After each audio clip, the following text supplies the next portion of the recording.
Hobby کے لیے Kate پالنا، میں نے سنا تھا کہ بلی پالنا سنت ہے، کیا شوق کے لیے بلی پال سکتے ہیں؟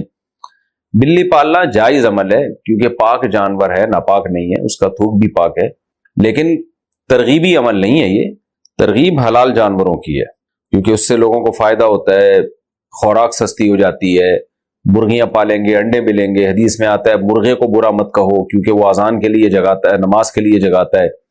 تو پھر انبیاء نے بکریاں چرائی ہیں تمام پیغمبروں نے، تو اس لیے حلال جانوروں کے پالنے کو تو اپریشیٹ کیا جائے گا۔ حرام جانور بس آپ کا شوق ہے تو ٹھیک ہے، لیکن کوئی فضیلت نہیں ہے اس کی۔ کیا بلی کا جھوٹا کھا پی سکتے ہیں؟ بلی پالنا کیسا ہے؟ کیا بلی کا جھوٹا حلال ہے؟ اگر بلی نے گوشت یا دودھ میں منہ مار دیا تو اس کے استعمال کا کیا حکم ہے؟ موسیٰ جان ریاض سے حدیث میں آتا ہے نبی صلی اللہ علیہ وسلم نے بلی کا جھوٹے کو پاک قرار دیا ہے اور اس کی وجہ یہ بیان کی فَإِنَّهَا مِنَ الطَّوَّافِينَ عَلَيْكُمْ، یہ تم پر بار بار چکر لگاتی ہے، یعنی گھریلو جانور ہے، اس سے بچنا بہت ممکن ہے۔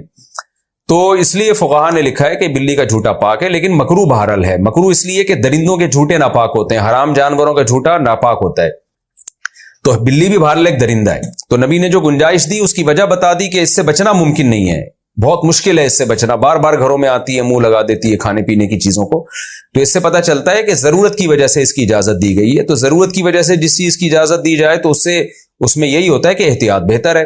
تو اگر بلی نے گوشت میں منہ مار دیا، پانی میں منہ مار دیا تو استعمال کر سکتے ہیں، لیکن اگر کوئی احتیاط پر عمل کرے تو بھی ٹھیک ہے، تو زیادہ اچھا ہے۔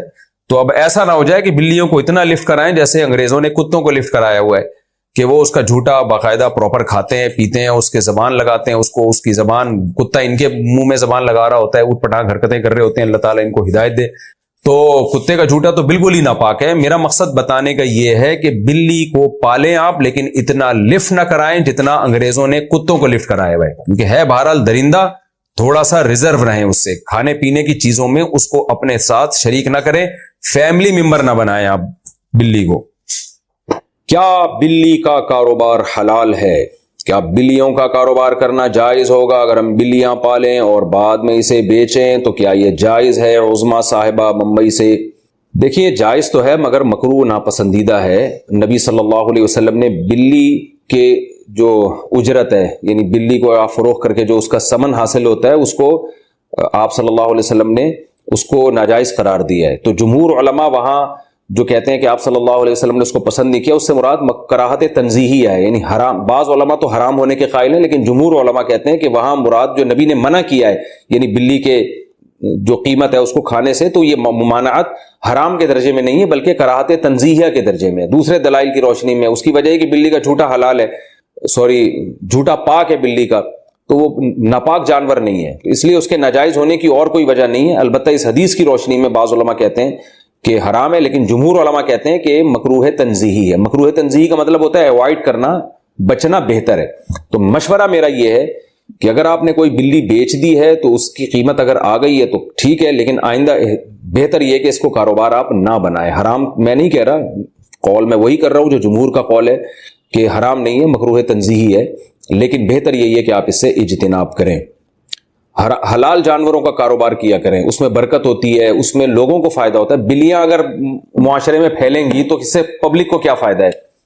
اگر گائے، بھینس، بکریاں، مرغیاں ان کا کام کریں گے، مرغیوں سے انڈے ملیں گے، بکریوں سے دودھ ملے گا، گوشت ملے گا، بکروں کے ریٹ مارکیٹ میں کم ہو جائیں گے جب بکروں کی پیداوار بڑھے گی، تو اس سے انسانیت کو فائدہ ہے اور انٹرٹینمنٹ بھی ہے۔ بکری بھی پل جاتی ہے، دمبے بھی پل جاتے ہیں۔ میرے دمبے آپ آ کے دیکھیں، 2 دمبے ایسے ٹائٹ خاندانی طریقے سے پلے ہوئے، کھا کے ماشاءاللہ مستنڈے بھی ہو رہے ہیں اور پل بھی گئے ہیں، بچے کھیلتے ہیں ان سے، وہ جب عصر کے بعد لے کے نکلتے ہیں، چھلانگے مارتے ہیں وہ۔ تو اگر آپ کو تفریح کرنی ہے تو وہ دمبوں سے بھی ہو سکتی ہے، گائے سے بھی ہو سکتی ہے۔ گائے کا بچہ کتنا خوبصورت ہوتا ہے ایسا، اور بھینس کا بچہ ایک نمبر کا سست ہوتا ہے۔ میں اکثر لطیفہ سناتا ہوں نا، بھینس کا بچہ ایسے کھیلتا ہے، بس اس کا کھیل یہی ہے، کان بیٹھ کے ہلاتا رہے گا، اس سے بھی مزہ آتا ہے۔ اور گائے کا بچہ ذرا اچھل کودتا ہے، بکری کا بچہ اور اچھل کود مچاتا ہے، ایسا خوش ہوتے جب آپ اس کو اس کے پنجرے سے باہر نکالیں نا، ایسی چھلانگے مارتا ہے۔ تو حلال جانور پالیں، یہ کتے بلی جو ہے نا یہ مناسب نہیں ہے پالنا، یعنی کاروبار کرنا۔ پل جائے بلی تو ٹھیک ہے، کوئی ممانعت نہیں ہے، لیکن یہ کہ کاروبار ہی اگر کرنا ہے تو ان چیزوں کا کریں جن کے گوشت میں، جن کے انڈوں میں، جن کے دودھ میں اللہ نے برکت رکھی ہے۔ آپ صلی اللہ علیہ وسلم نے فرمایا مرغے کو برا مت کہو، لا تسبوا الدیک فإنہ یؤذن للصلاۃ، وہ اذان کے لیے جگاتا ہے۔ وہ سوری نماز کے لیے جگاتا ہے تمہیں. تو یہ برکت والے جانور ہیں. حلال جانور جو ہیں ان کو رکھنا چاہیے. بہت ساری چیزوں سے ہمیں فرق پتہ چلتا ہے کہ انسان زمین پر بسنے والی ایک ایسی مخلوق ہے جو جانوروں کی طرح نہیں ہے. میڈیکل سائنس کی نظر میں انسان میں اور جانور میں کوئی فرق نہیں ہے. آپ کے سر میں درد ہو, سردی لگ گئی, جسم میں پین ہو رہا ہے, بخار ہو رہا ہے, آپ ڈاکٹر کے پاس جائیں گے, وہ آپ کو جو میڈیسن دے گا پیناڈول, 2 گولی پیناڈول. یہی کنڈیشن آپ کے گدھے کو بھی ہو گئی, تھوڑی دیر میں بخار ہو رہا ہے, کانپ رہا ہے, اس کو لے کر جائیں گے, اس کو بھی کیا دے گا, بولو نا, پیناڈول. 2 کے بجائے 4 دے دے گا, 6 دے دے گا. ہم قربانی کے جانور لے کر آئے نا, 50 جانور تھے, تو ایک ملازم بھی ساتھ میں کہ بھائی تو ان کو سنبھال لینا. بھاولپور سے ہم لے کے یہاں اترے تو بڑی لمبی ڈرائیو ہے, جانور کھڑے کھڑے تھک جاتا ہے, تو اتارتے ہی اس نے مزدور نے کیا کیا کہ سارے بچڑوں کو, گایوں کو کاغذ میں گڑ رکھا اور 6 یا 5 پیناڈول, 5 پیناڈول بنا کے کاغذ سمیت اندر حلق میں ٹھوس دی ان سب کے. یہ کیا کر رہے ہو بھائی؟ انہوں نے کہا بھائی یہ آرام چاہیے ان کو, کھڑے کھڑے تھک گئے ہیں ورنہ بیمار ہو جائیں گے. 6 پیناڈول سب کے حلق میں اتار دیں. تو بڑے آرام سے انجوائے کرتے رہے, دم ہلاتے رہے پوری رات, ریلیکس. اندازہ ہی نہیں تھا ان کو کہ ہمارے ساتھ ہوا کیا ہے. تو مادی اعتبار سے انسان میں اور جانور میں کوئی فرق نہیں ہے, لیکن ہم دیکھتے ہیں انسان میں کچھ چیزیں جانوروں سے بہت زیادہ مختلف ہیں. انسان کو نہانا پڑتا ہے, اس کے بغیر یہ صاف ستھرا نہیں رہتا. جانوروں کو نہانا اتنا کم از کم ضروری نہیں ہے. کبھی کبھار آپ خرگوش کو دیکھ کے حیران ہو جاؤ, سرنگیں بناتا ہے اور مٹی پھینکتا رہتا ہے. وائٹ کلر کا خرگوش ہوگا, اتنی لمبی سرنگ بنائے گا, واپس نکلے گا, جھاڑے گا, بالکل ایسا ہی سفید نیٹ کلین جیسا گڈھا کھودنے سے پہلے. یہی کام آپ کسی انسان کے ذمہ لگا دیں کہ تو کھود, 1 گھنٹے میں اس کی جو حالت ہوتی ہے, آپ اس کو باقاعدہ سروس اسٹیشن بھیجتے ہیں, بھائی تیری سروس ہوگی, نہانے سے کام نہیں چلے. اتنا میلا, اتنا گندا ہو جاتا ہے. شیر گوشت کھاتا ہے, گوشت میں چھڑیا, مسواک نہیں کی, دانت صاف نہیں کیے, پھر بھی شیر کے دانت خراب, بولو نہیں. ہمارے 2 دن میں خراب ہو جاتے, الجھن ہونے لگتی ہے, بے چینی ہونے لگتی ہے, برش کرنا پڑتا ہے, مسواک کرنی پڑتی ہے. کبھی کسی جانور کو استنجا کرتے ہوئے دیکھا ہے بھائی؟ لیکن پھر بھی کوئی نہ بدبو آتی ہے ان کے جسم سے, نہ کوئی بیماری لگتی ہے ان کو. اس بیس پہ انسان اگر یہ کام نہ کرے, چلنا پھرنا عذاب بن جائے اس کا. اتنی بدبو, بیمار بھی ہو جائے گا. جانور بال نہیں کاٹتے, پھر بھی تمیز سے رہتے ہیں. انسان اگر چھوڑ دے, بعض سکھوں نے چھوڑا ہے نا, کیا حال ہو جاتا ہے. اسے لگتا ہے جھاڑیوں میں آدمی بیٹھا ہوا ہے, کچھ کی جھاڑیاں ہیں اس میں بندہ چھپ کے دیکھ رہا ہے. یہ حالت انسان کی ہو جاتی ہے. اس کو تراش خراش کرنی پڑتی ہے, ناخن برابر کرنے پڑتے ہیں. یہ سب چیزیں اس کی علامت ہے کہ تہذیب کے معاملے میں, تہذیب انسان میں اور جانوروں میں بہت زیادہ فرق ہے. تہذیب, انسان تہذیب یافتہ ہے, جانور تہذیب یافتہ نہیں ہے. اب یہ تہذیب صرف اس حد تک نہیں ہے کہ ناخن کاٹو, دانت صاف کرو. یہ تہذیب انسان کے اعمال میں بھی جھلکتی ہے, انسان کے اعمال میں بھی جھلکتی ہے. جانور جو چیختے ہیں وہ چیختے ہیں, وہ سلولی نہیں بولتے, وہ لاؤڈلی بولتے ہیں. جیسے گدھا ہے, گدھے کی مثال ہر جگہ فٹ آتی ہے. گدھا جب بولے گا تو ایک ہی ٹون ہے, ہمیشہ اسی ٹون میں بات کرے گا. وہ مکمل اسپیڈ کے ساتھ پھیپھڑوں میں ہوا لے کے جائے گا اور پوری تمیز سے نکالے گا. یہ سٹائل ہے اس کا. آرام سے بات بولو, کوا کائیں کائیں کائیں کائیں کرتا رہے گا. انسانوں میں there are 2 types. جیسے انسانوں میں گندے میلے بھی ہوتے ہیں, صاف ستھرے بھی ہوتے ہیں. کچھ نہاتے ہیں, ناخن تراشتے ہیں, بال تراشتے ہیں, کچھ ایسے ہی چرسیوں موالیوں کی طرح رہتے ہیں. تو جو نہانے دھونے والے, صاف ستھرے رہنے والے, اچھا انسان لباس پہنتا ہے, جانور لباس نہیں پہنتے. اصل میں یہ جو مذہب مخالف لوگ ہیں نا, یہ ایک بہت بڑی غلطی کر رہے ہوتے ہیں. یہ انسان کو میڈیکلی ایک مخلوق سمجھ رہے ہیں, اور یہ جو ہم کپڑے پہن کے گھوم رہے ہیں دانس, یہ کہتے ہیں کلچر ہے. یہ کیا ہے؟ کلچر ہے. یعنی کلچر اگر آپ کا وداؤٹ کلوتھ ہو جائے تو پھر ایسے ہی ٹھیک ہے. یہ بہت بڑی مسٹیک ہے ان سے. انسان لباس پہنتا ہے, جانور لباس نہیں پہنتے. لباس سے مجھے ایک چٹکلا ہمیشہ یاد آتا ہے. ایک چوہا دریا کے کنارے گیا, ہاتھی سے کہا کہ تھوڑی دیر کے لیے باہر نکلو. ہاتھی غسل کر رہا تھا دریا میں, ہاتھی نے کہا بھائی یہیں سے کام بتا دے، کیونکہ میرے لیے دریا سے باہر نکلنا آسان کام نہیں ہے، ویٹ ہے میرا، اتنی ٹینشن میں ہوں گا۔ اس نے کہا نہیں یار بہت ضروری کام ہے، کائنڈلی تھوڑی دیر کے لیے باہر آ جاؤ۔ ہاتھی بیچارہ اتنی ٹینشن میں، وہ کروٹیں بدلتا، اتنی مصیبت سے نکلا، گھنٹہ لگ گیا اس کو۔ چوہے نے کہا بس اب واپس جاؤ۔ ہاتھی نے کہا کم بخت کام تو بتا، کیا اتنے کیوں بلایا؟ کہہ رہا میں دیکھ رہا تھا میرا انڈر ویئر پہن کے تو نہیں نہا رہے تم کہیں، تم جو سوئمنگ کر رہے ہو کہیں میرا انڈر ویئر پہن کے تو نہیں کر رہے؟ تو یہ تو خیر ایک چٹکلا ہے نا، لیکن ہاتھی چوہے کا تو دور کی بات، اپنا انڈر ویئر بھی بولو نہیں ہوتا اس کا۔ انسان کا لباس ہوتا ہے، جانور کنگھی نہیں کرتے، انسان کیا کرتا ہے؟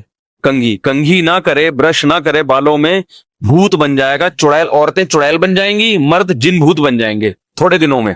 تو انسان کو کتنی زینت اختیار کرنی پڑتی ہے، کتنا اپنے آپ کو مینٹین رکھنے کے لیے کتنی محنت کرنی پڑتی ہے۔ اس کو سروس ٹیوننگ کی ضرورت ہے، جانوروں کو ضرورت نہیں۔ اس کو مہذب رہنے کے لیے، انسان کا بچہ رہنے کے لیے بہت کچھ کرنا پڑتا ہے، جانوروں کو نہیں کرنا پڑتا، کیونکہ وہ حیوان ہیں، ان کو کیا تہذیب سے ان کا کیا تعلق، ان کا تہذیب سے کیا تعلق۔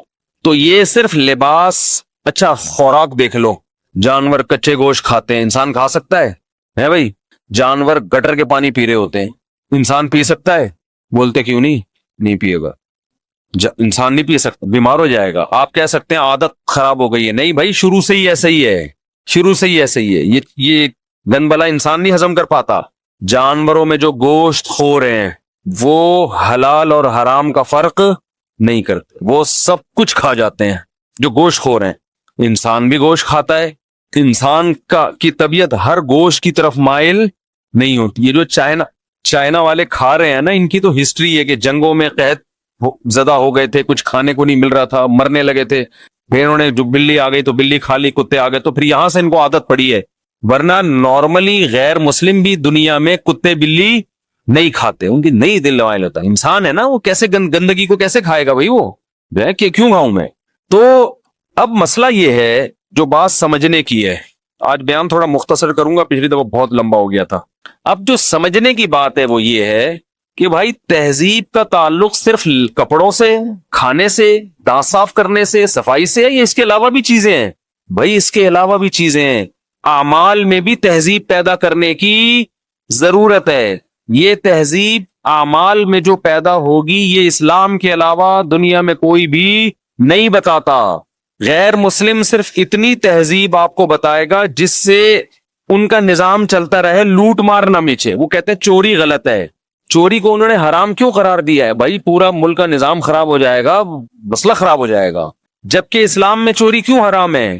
جس وجہ سے اسلام میں زنا حرام ہے، اسی وجہ سے چوری حرام، کہ بد تہذیبی ہے، وہ انسان پہ سوٹ نہیں کرتا کہ اپنی خواہش گدے گھوڑوں کی طرح پوری کرے، وہ کہ جس سے بھی ریلیشن ہو گیا بس ہو گیا، بلکہ وہ پیر بنا کے رہتا ہے، وہ جوڑے بنا کے رہتا ہے، اس کا خاندان ہوتا ہے۔ فَجَعَلَهُ نَسَبًا وَصِهْرًا، نسب والا اور سسرال والا، یہ مہذب ہے۔ ہمارے لبرل لوگوں نے زنا کو تہذیب سے خارج کر دیا، ڈکشنری سے کیا کر دیا ہے؟ نکال دیا۔ حالانکہ گدے گھوڑوں کا کام ہے یہ زنا کرنا، گرل فرینڈ رکھنا، کتوں کا کام ہے، گدے گھوڑوں کا کام ہے۔ سمجھ رہے کہ نہیں سمجھ رہے؟ تو اسی طرح انسان کی ترقی اس میں ہوگی کہ جتنا مہذب بنتا چلا جائے گا، جتنا مہذب اللہ کی نظر میں، اتنا ہی وہ انسانیت کے قریب ہوتا چلا جائے گا۔ بس یہی مذہب کی دعوت ہے۔ اور مہذب بننے کے لیے خواہشات کی مخالفت کرنی پڑتی ہے۔ مہذب بننے کے لیے دیکھو، میلا کچیلا رہنے کے لیے محنت کرنی پڑتی ہے یا صاف ستھرا رہنے کے لیے محنت کرنی پڑتی ہے؟ صاف ستھرا رہنے کے لیے نا، کیونکہ صفائی تہذیب ہے، یہ تہذیب ہے نا۔ یہ میلا کچیلا رہنا بہت آسان ہے۔ تو جیسے ایک آدمی کو اپنے جسم کا میل دور کرنا مشکل لگتا ہے کیونکہ وہ میلوں میں رہ کے میلا بن چکا ہے، تو اسی طرح جو شخص گناہوں کا عادی ہو جائے، ناجائز کا عادی ہو جائے، چوری کا، زنا کا، لڑکیوں سے حرام دوستیاں، رشوت اور قطع رحمی، یہ سب بد تہذیبی ہے۔ کہ جس ماں نے تمہیں جنا، اس ماں کے سامنے تم اف کر رہے ہو۔ جس باپ کے جسم سے خدا نے تمہیں پیدا کیا، جو تمہارے وجود کا سبب بنا، اس کی آنکھوں میں آنکھیں ڈال کے بات کر رہی، انتہائی درجے کی بد تہذیبی ہے یہ، انتہائی درجے کی۔ لیکن آج اس بد تہذیبی کو بد تہذیبی نہیں سمجھا جاتا۔ وفا تہذیب ہے، بے وفائی بد تہذیبی ہے۔ شکر تہذیب ہے، ناشکری بد تہذیبی ہے. جس خدا نے پیدا کیا اس کی عبادت کرنا، اس کی غلامی کرنا تہذیب ہے. اس خدا کو اپنی ڈکشنری سے نکال دینا یہ کیا ہے؟ بد تہذیبی. ان تمام چیزوں میں آپ کو کون گائیڈ کر رہا ہے؟ قرآن. جو اصل پوائنٹ کی بات میں آپ کو بتانا چاہ رہا ہوں، اب اتنی بات ہمارے سامنے آ گئی کہ انسان جتنا مہذب ہوگا نا، جتنا مہذب ہوگا اتنا کیا ہوگا؟ وہ انسان. جتنا تہذیب سے دور ہوگا اتنا حیوانیت کے قریب ہوگا. تہذیب کی اب اس سے پتہ چلتا ہے کہ جو بھی انسان ہے، چاہے وہ سائنسدان ہو، چاہے وہ امریکہ کا صدر ہو، چاہے وہ فرانس کا صدر ہو، وہ انسان پہلے، باقی سب کچھ بعد میں ہے نا. تو اس کو سب سے پہلے ضرورت اس کی ہے کہ وہ کیا بنے؟ مہذب. اور تہذیب کی ڈیفینیشن قرآن کے علاوہ دنیا کی کوئی کتاب بیان نہیں کرتی. باقی دنیا کی جو قومیں تہذیب کی ڈیفینیشن بیان کرتی ہیں صرف اپنے مفاد کو سامنے رکھ کر، انسانیت کو سامنے رکھ کر نہیں کرتی.